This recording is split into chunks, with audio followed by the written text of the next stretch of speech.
کونړ کې د پاکستاني او طالب ځواکونو ترمنځ جګړه شوې. جزئیات هم دې ویډیو کې وګورئ او چینل سبسکرایب کړئ.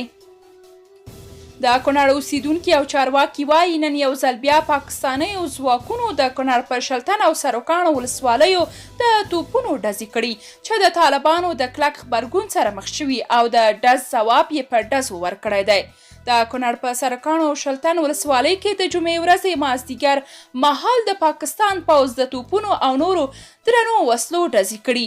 د خلکو په وینا چې د توپونو راتغول شوي ګولۍ د شلتن په سنو، چوکام او سرکاڼو ولسوالۍ پر ګنجګل او باروګۍ سیمو لګېدلي چې تر اوسه یې د ځاني تلفاتو په اړه کوم خبر نشته. دوی وایي د پاکستانیو توپچي بریدونو په ځواب کې طالبانو هم له اسمار او سرکاڼو د دیسي توپونو ډزې کړي او د ډز ځواب یې په ډزو ورکړی. د کونړ یو تن اوسیدونکی خان محمد وایي نن چې د پاکستان له لوري پر شلتن او سروکاڼو د توپونو ډزې وشوې نو د اسلامي امارت سرتیرو هم پرې له اسمار او سرکاڼو ولسوالیو پر پاکستان د دیسي توپونو ډزې وکړي. دا زموږ د کونړ د ولسونو غوښتنه وه. طالب چارواکي هم مني چې د دوی وسلوالو د پاکستانیو ځواکونو د توپچي بریدونو ځواب ورکړی، خو د موضوع د حساسوالي له امله د نوم او غږ خپرولو څخه ډډه کوي.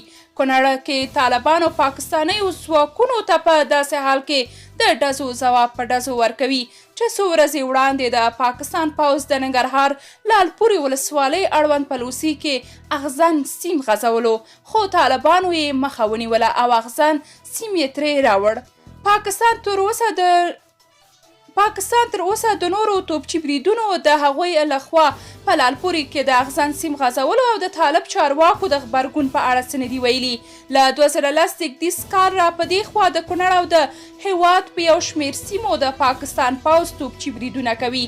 د سیمې اوسیدونکي وایي په دغو بریدونو کې تر اوسه سلګونو کسانو ته مرګ ژوبله اوښتې او ګڼ یې کډوال کړي دي. د دوی په خبره چې په ډېرو ځایونو کې پاکستاني پوځ له ډیورنډ کرښې وړاندې راغلي اغزن سیمونه یې غځولي او د خلکو د تګ راتګ مخه یې نیولې ده.